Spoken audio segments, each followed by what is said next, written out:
Okay, here we are. We have our starting point form open. We've answered the questions and we're down to the measurement section. So we're starting with the head measurement. Now, first thing is that the tape, we always want to start with your bottom part of the tape on the skin. Oh, stuck to you. And then we bring the rest around, and at the point where we cross that over and pin it onto the body is where we take the measure. We want to make sure we're just above the ear, just above the eyebrows, and making sure we've pulled it firm enough to account for the bit of hair at the back, if you're a lady. And then we take the measure at the point where the tapes cross over. Might seem a bit funny, but some people try to hold it with their finger underneath the tape and all sorts of things. So, next point is the neck girth. So it's pretty easy to find by just shimmying the tape a little bit, and it will nestle into the narrow point. Then we wrap gently, don't pull this one too tight, and then at the point where they cross, we take the measure. The next one is easier done standing if you've got someone doing it for you. Now, if you are doing this over a t-shirt, we prefer you don't do it over your clothing, but do take mention for your own reference of what you had on, what bra, etc., because sometimes they can pull your skin and give you a different reading. So we're going up the top of the armpits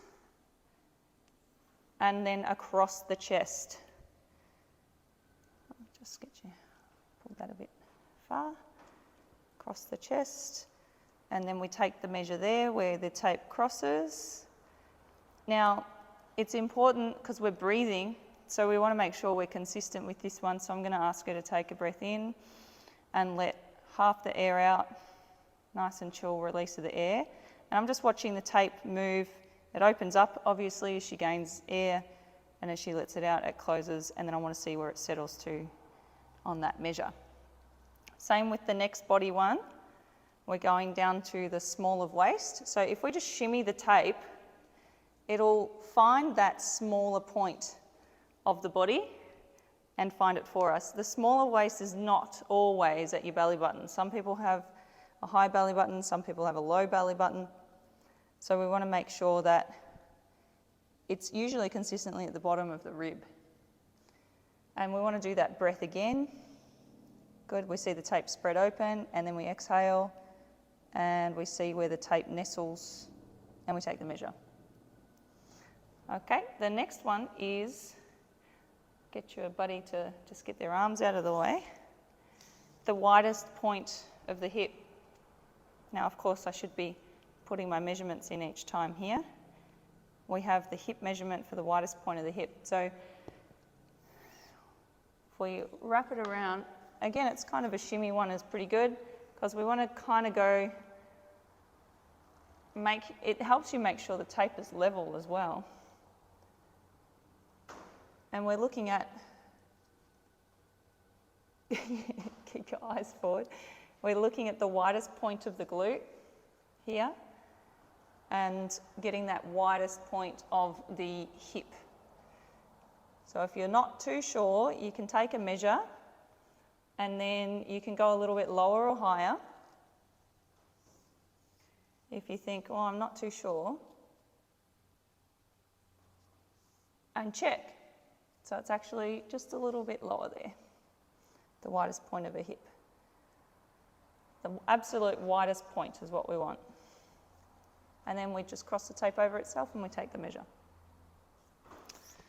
Then our next one is the length of the femur,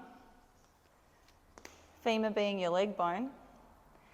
And if we knock on the side of the leg, you can actually feel that really bony bit there. So we want to feel for the bony bit and then just where you feel it disappear, and that's the top of the leg bone. And then we want to find the other point. The other point is the side of the knee where you feel the bony joint there. So if they bend the knee, bend it completely, take your foot off the floor, you'll feel it change and then straighten it. You'll feel that lower leg bone move on the bottom of the, yep, bend it.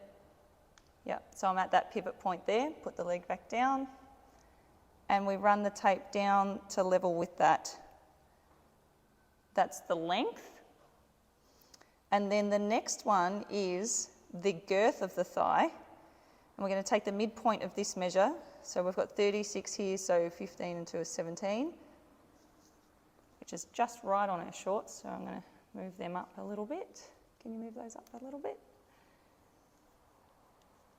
And if you press a little bit, and then it'll leave a dot for you. And then again, we want to stand your feet together, please, straight ahead. Good. Place the tape on there, cross it over. Check that we're level. Check that the shorts aren't getting in the way and obscuring any of my measure. And then we take the measure. Very good. Now the next one is the calf girth. So you're just having a look at, if you'd like to turn around for me, face your back to the camera. I always like to take the measures on one side of the body. Then you know consistently, because we do have some deviation between each side, and someone might have a knee injury with some muscle wasting or something like that. So just pick your limb and stick to that side, because we want to compare apples to apples. So we're looking at the width of the calf. Ticklish? And we just want to find the widest point. So again, if you're not sure, the same as the hip one, we can take a couple of measures and check. 36.2, bit higher, 36.3, so I'm about there. No.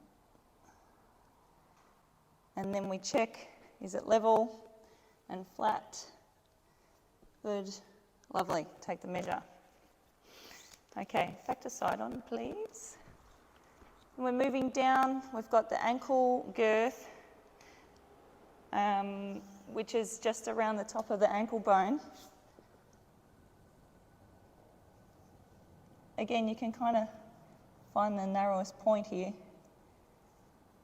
and then it's just above the ankle bone. We take the measure there, make sure your tape is all flat, it's level on 360, and then we take the measure there. Now the foot one we do seated. So we get them to sit back down or sit yourself down. And we run the tape from the base of your chair, but I've got a bit of a thing here, so I'm just going to run it from the base of the corner.